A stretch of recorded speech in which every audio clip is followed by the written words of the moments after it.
It is Sunday, July 22nd at the time of this recording, and if you're watching this on Patreon, it was made available to you today. If you're watching this on YouTube, it is available as of Monday, July 23rd. This is podcast number 4 for SMT Mobile Tech. Whether you're accessing this through the early link on Patreon or through YouTube, I want to welcome you all to the 4th edition of the podcast. Now, before I get going with today's content, please make sure that if you haven't done so yet, check out the SMT Mobile Tech Patreon page. It is in the link in the description box below. There's a lot of free content on there for you to check out. Definitely consider supporting. Membership support is only $3 a month to get early access to all YouTube videos and podcasts. It definitely includes a lot of unique and exclusive content found nowhere else. So it's definitely worth the small investment. Also, if you'd like to make a small PayPal donation, link in the description box below as well. So I'm going to go ahead and get into today's content. Let's start with topic number 1.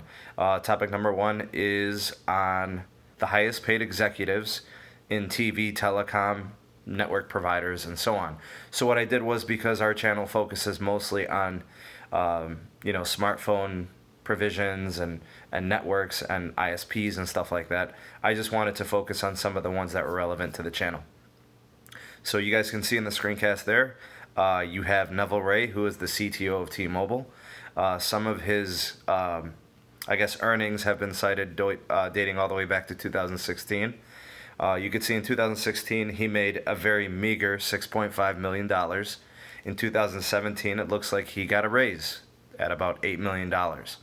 Not a bad raise. Now, his actual salary is only $800,000, but you could see with, stock awards and other benefits that, his earnings are very, very high. They're valued at about $7 million. So it's pretty nice to be the CTO of T-Mobile. Apparently, you can make a lot of money. Now I would guess that his earnings are going to increase for 2018. We'll know more, next year around this time. But Neville Ray doing pretty good for himself. Next, we have Hans Vestberg, who has a new position at Verizon, actually. He is, at the time, he was the CTO of Verizon. You could take a look there at some of his numbers. His salary, only $800,000, but his total compensation wasn't declared in 2016. I'm not even sure if he was with the company at the time. I'm pretty sure he wasn't. But in 2017, he made almost $10 million. So you guys can see the difference between the same position between Verizon and T-Mobile. Obviously, Verizon, a much bigger company than the operations of T-Mobile, so being the CTO obviously has higher earnings for Verizon. Switching over to Braxton Carter, who is the CFO of T-Mobile. So a different position, a different executive position within T-Mobile. You guys saw the numbers for Neville Ray. Now Braxton Carter has a bit of a different job description, what he does, but he is compensated very handsomely. So his total earnings were, for 2017, at $11 million. That is a lot of money. So, we don't hear his name come up so much. We mostly hear about John Legere, who I'll get to shortly. But yeah, that's still some pretty good cake there. Doing pretty good for himself there, Mr. Braxton. Next, we have John Stratton, who is the Executive Vice President of Verizon. Total compensation for 2017 is over $13 million, 13.5 to be exact. You can see his pay scale increased almost double from 2016 to 17. I don't know what his 2018 numbers are going to be, but I'm sure they're going to be very, very good. So good to be John Stratton. Next, we have John Donovan. This is the first mention of any executive from AT&T up to this point. Now, AT&T is a huge business. They have, tons of different revenue streams. They have a lot of different sections to their business. So the CEO of AT&T Communications, you could see his salary, just $1 million, but in total compensation, considering all his stock awards and things of that nature, he's making about $15 million per year. That was for 2017. Next, we have Mike Sievert, the COO of T-Mobile, who did pretty well for himself in 2016, making about $8.3 million. 2017 came in at $18.9 million, so quite a handsome raise for that gentleman there, Mike Sievert. Now, I don't have a photo of it. I do have the data. I don't have the screenshot of it. But John Legere also an executive, probably the most well-known executive of all carriers. He actually made $20 million in 2016. Or excuse me, $20 million in 2016. And in 2017, he came in at $23.6 million for his total revenue. So John Legere, obviously, he's the face of a big franchise in T-Mobile. He represents them in everything they do, from marketing and commercials and ads, and he's also the representative face, in this merger deal as well. So he's definitely out there, he's well known, and his image is part of T-Mobile's image, and they pay him for that, obviously. And I think the last thing I'll leave you guys with here is Randall Stevenson, who is the CEO of AT&T, the collective business enterprise. Very, very well paid man there. He makes an estimated $28.7 million as of 2017. Now, AT&T is a huge business. Obviously, it's not fair to compare T-Mobile and AT&T, but you can see that being a CEO definitely has its perks. That is a lot of money. So I'm definitely jealous. I wish I was making their money. I would gladly take on any burden or pressure that they have. I would do that for $28.7 million. Thank you very much. But that's it for this component of today's podcast. I'm going to move over into the next topic. I'll transition.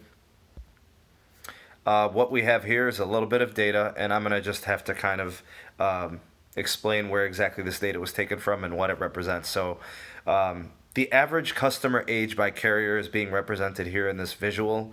I'm not really sure how they calculated it, if they considered all the individuals who were polled, or if they just, pulled the account holder, or if they surveyed how many people were on the account and their ages. I don't really know about the individual specifics of it, but definitely you could see there the youngest of the big four carriers in terms of customers by average age. The youngest was T-Mobile, and Sprint came in second for second youngest. Now, the two older carriers based on average age of the consumer were Verizon and AT&T, and I feel like that makes total sense. I see T-Mobile as being more progressive. I see T-Mobile as pushing this Un-carrier movement, and it's very relatable, I think, to younger people, a younger generation. And a lot of people that have T-Mobile don't necessarily just have family plans, right? It could just be an individual person. I feel like that maybe also, brings the average age down a little bit. So you could see some of the numbers there. You can see T-Mobile at 42.9, Sprint at 43.5, and then there's a kind of a big jump. AT&T is next at 46.6, and Verizon at 47.7. Now, the AT&T and Verizon thing there, as being the two older carriers, they also seem to retain customers best. Their churn rates are very, very low, which is excellent. And, people that have AT&T and Verizon usually stay, for a long time. They don't leave. They don't come and go. I feel like, the average users on Sprint and T-Mobile kind of go between carriers, going with promotions. I feel like people of, more mature age groups don't tend to move as much, and they kind of stick with what they have, and that's Verizon and AT&T's calling card. So it's just interesting to see how, the different carriers relate. And I don't know if you guys could see it all the way to the right there. Xfinity Mobile came in. Xfinity Mobile is an MVNO of Verizon that's pretty new. They are actually a cable provider that now offers wireless service as well. So you can see that they have an average customer age of 49.2, which is higher than even Verizon at 47.7. All right, so let's transition to the next topic. So this is coming from the FCC, and I have a couple things from the FCC. The FCC, the commission, wants to end a program that provides connectivity to low-income U.S. residents. For those of you familiar with the program, I believe it's called Lifeline. There are no other real options nationally that are available to people that offer, similar provisions and things of that nature. This is basically... you think about the internet, what it means to people. The internet is an essential tool for pretty much anybody in 2018. It's an essential tool. It offers connectivity to resources. Think about kids when they go to school and all the implementations of lessons that teachers utilize, adults that use their devices and their connectivity for work, and of course entertainment, streaming TV. There's tons of different things that we use connections for. So, I think there's been a lot of research made, and I don't think it's anything to argue, that it's been documented that Black and Hispanics, make up the largest portion of the U.S. That is pretty much lacks home internet on any extent. So, and then so you've got this minority discrepancy. You've got this idea that 70% of teachers assign homework and give assignments that implicate technology and connectivity. That kids are going to need for connections to do their homework. Both long-term and short-term, this can affect people's careers. I don't think I really need to go on any further about how important connectivity is, but if you think back to this program, I believe it started with the Reagan administration many years ago. It's something that's been in place for a while. I think initially when Reagan proposed this, it was just for phone service, but now currently in 2016, the service was realigned for today's usage. So, you think about current situations, it's more about, internet than as opposed to phone, because they kind of go hand in hand with our handheld devices. Currently, Lifeline, the program as it is, has 12.5 million people that qualify and actually have the service. The provisions could be potentially cut completely. I don't know if that means they're going to be changing the qualifications, what it takes to get the provisions, so who qualifies or who kind of meets the threshold or the cutoff. It could be just realigned because of cuts. The policies could change, I'm not really sure. Or there could be an entire elimination of it, which would be like the worst case scenario. So, what the future holds for this particular program, we're not really sure. The FCC has already, done their best to remove net neutrality. They have, been, very corporate friendly, not really too concerned about the general public per se, or people in the minorities who can't afford any type of internet provisions at home. The chairman, Ajit Pai, he's not endearing himself to people. The general public probably has a very negative view about what he's been doing recently and the new FCC as it stands, under the Trump administration. So, which kind of leads me to the next thing. The FCC is also now starting to take comments on the T-Mobile and Sprint merger. So they're taking complaints, they're taking comments. If you're for, if you're against, I believe they've opened up the forum to the general public. Pretty much anybody can chime in on it. So the way this is working is the merger has officially entered the pleading cycle, is what they call it. I think they're calling it this pleading cycle is because this is where all the different concessions and things can be tweaked and accepted or denied. T-Mobile pretty much wants all of Sprint's spectrum assets and licenses. So this particular window to take petition to deny the merger as it's proposed, these are due by August 27th, so that's your window. Oppositions are due by September 17th, and replies are due by October 9th. So that's kind of the time frame we have over the next few months. Now, you could submit online at the FCC's docket page. This period and this process that we have here, this is required by the FCC to review if the deal is in the public's best interest. Now, if you guys think back to the Obama era, we had a couple of big things, during his administration. The FCC denied a Sprint T-Mobile merger back in 2014. And I also think it was 2011 when AT&T made an attempt to purchase T-Mobile, and both of those were denied. So you could see a stark difference between, the Trump era and the Obama era, and how they're kind of very, very different in that respect. Here we're entertaining a lot of mergers, a lot of acquisitions, and in the case of the Obama era, it was much more scrutinizing, those types of mergers, and definitely questioning and things of that nature. So, in the Trump era, we've got the net neutrality repeal, we've got all types of mergers, we have acquisitions, Time Warner with AT&T. So clearly, it's pretty much acquisition season basically, and merger season. So, that's pretty much what we have now. The merger shot clock has pretty much begun. This is a 180-day review period that has officially started as of July 18th. So that means if you were to calculate 180 days, we're looking at a date in January, or February-ish. Now, this is an informal clock, so I guess it could end sooner or later, but that's kind of the time frame we have. So the merger could be done and official, and could be approved or denied by the summer of 2019, fall of 2019. So we'll just have to wait and see, but that's all we have for now on the T-Mobile and Sprint merger.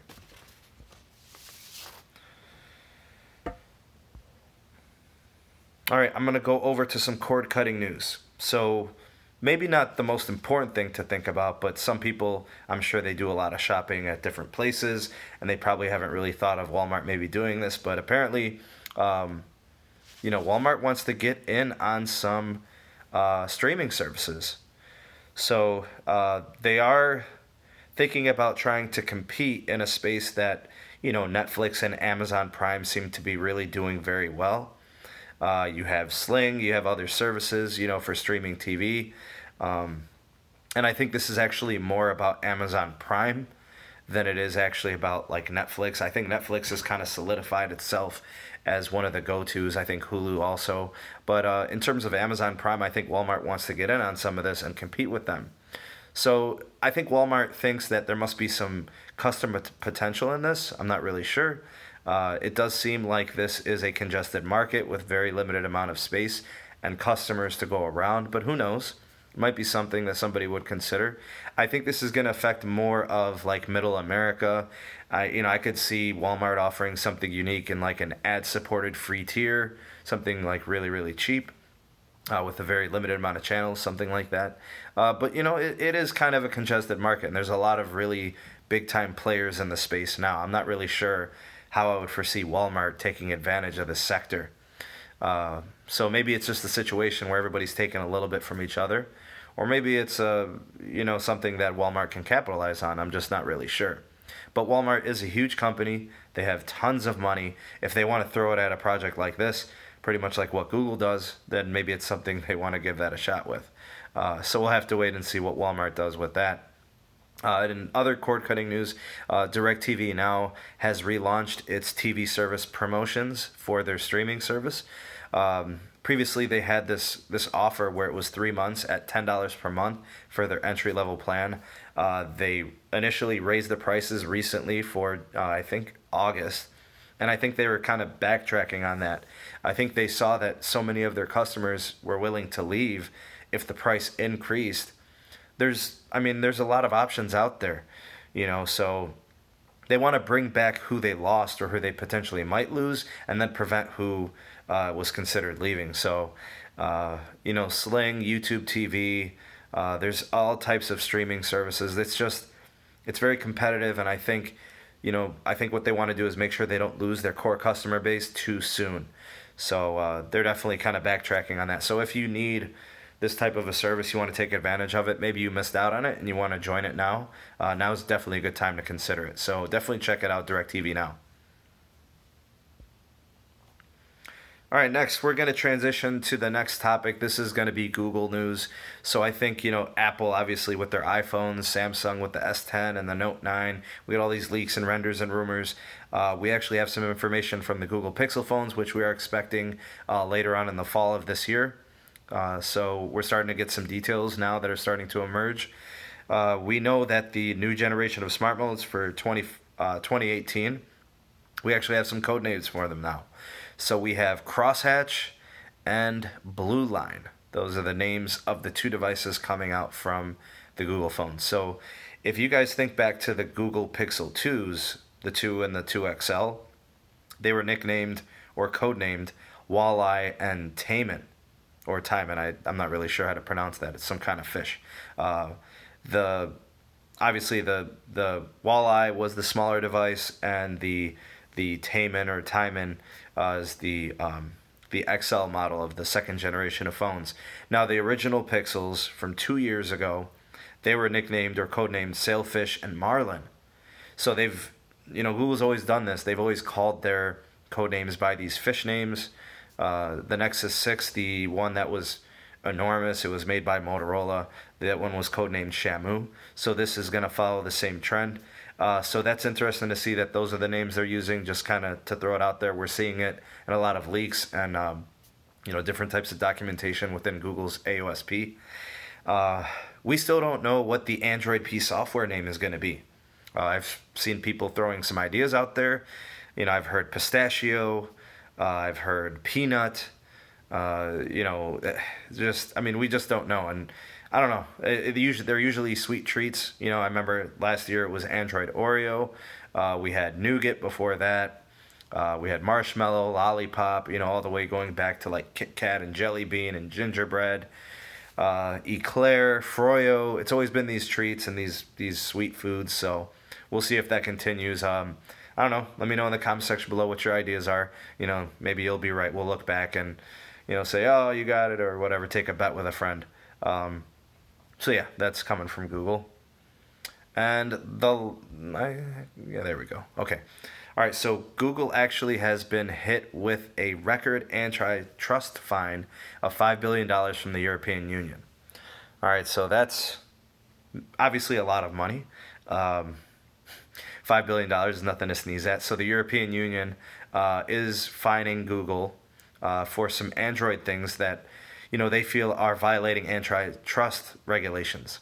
So the exact number actually is 4.34 billion euros.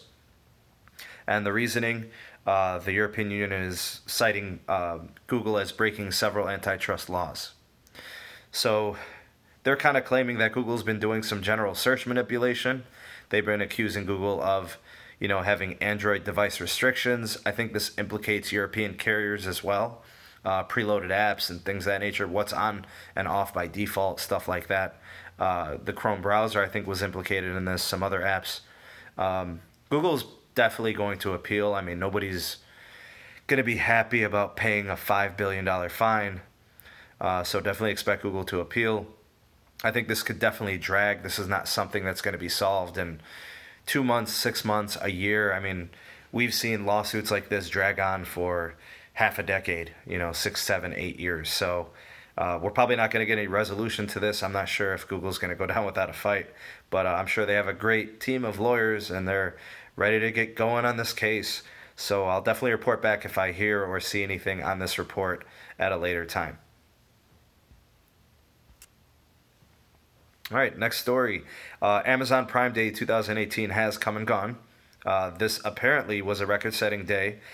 This was the biggest Prime Day ever, according to most calculations. It was a record-setting day, even bigger than Black Fridays of years past, which are, characteristically some of the best shopping days for companies to sell products online and in stores.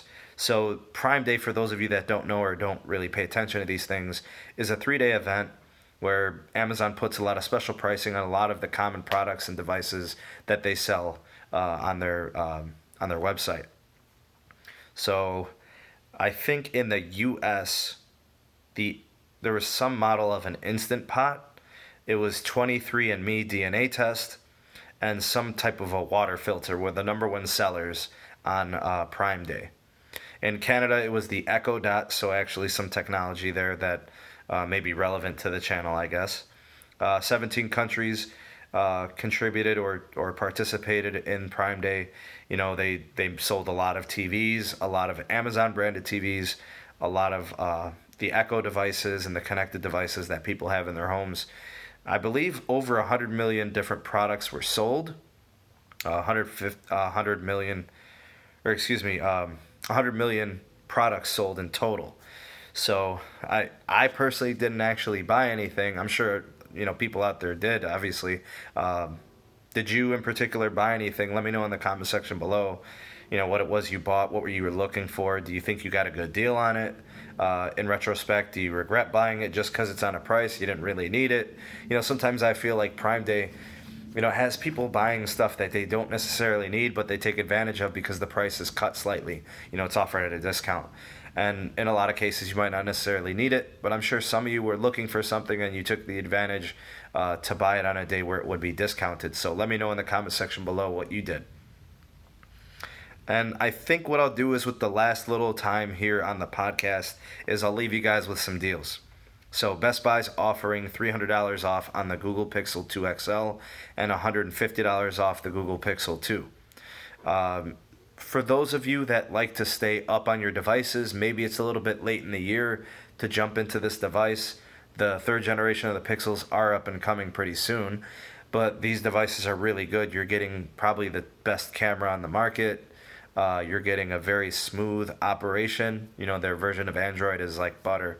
I can tell you I have the Google Pixel 2 XL, and it's awesome. You know, I don't have screen issues or anything like that, but you know, that was an issue early on. I think they fixed that, and that's been taken care of. But you know, if you're looking for a deal on a single device, that's pretty good, $300 off.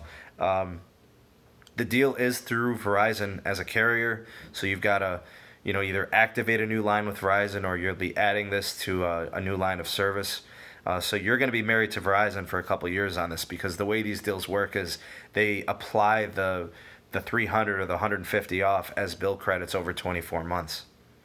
So it's a good deal if you only need a single device upgrade or something like that. But if you're looking for more of a buy one get one, a traditional buy one get one, you guys can see that's what the Best Buy deal is. That's what you'd be paying per month for the phones after the discounts are put in there. So now if you're looking for more of a traditional buy one get one, Verizon's got that, so you actually have to go to the Verizon store for that. Or I think Best Buy actually would honor the same deal. So if there's a Best Buy in your area and it's closer than Verizon, you might want to go with that. So it's a buy one get one. I think it's the Google Pixel 2, which is a straight up buy one get one. Now, if you upgrade the storage, I'm sure that changes things quite a bit. This will be coming to you as bill credits.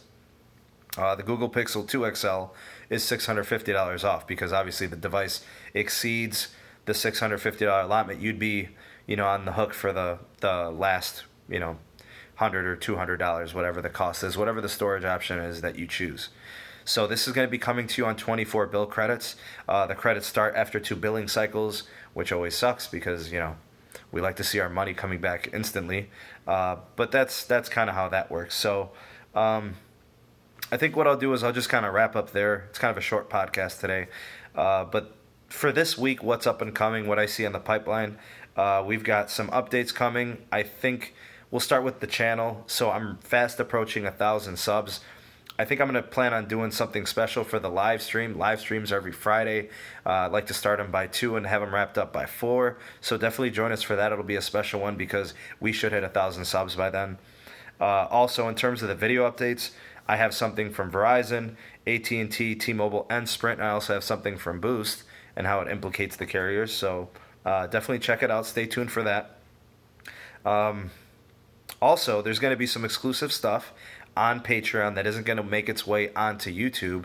So I think what you guys definitely want to do is at least go and visit the Patreon page, see what I've got on there, you know, consider supporting and then getting access to those unique videos. I'm sure, you know, if you appreciate all of the network news that comes on the YouTube channel, this is the same thing, but you get the early releases and you get more. You get additional content you won't find on YouTube. So there's going to be a unique feature about 5G and health risks. I know this is a topic that we have discussed, and you know, I've seen a couple comments on some of the videos that people are concerned about 5G and health. Human health as it pertains to radiation. So I'm going to do a special on that this week, only available on Patreon, so check it out.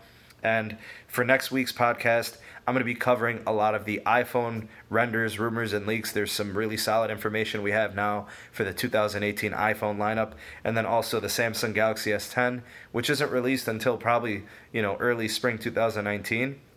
But it's never too early to talk about those rumors. Now the Note 9 release is up and coming, and it's fast approaching. So I've got some info on that. And then also Samsung has a watch that looks like it's going to be dropped as well. So that news is going to be kind of the important parts and the critical parts of next week's podcast. So, and there's going to be some other stuff there. So definitely, join us for the podcast next week as well. So thanks again to all of your continued support and viewership. Please go ahead and rate the video, the podcast. Share it if you can. Subscribe and ding the bell if you haven't done so already. This way you're notified whenever I upload new content. Have an excellent rest of the day, and thank you guys for tuning into the podcast. I will see you on the next one. Videos this week should be great. Looking forward to it. So I'll see you guys. Peace.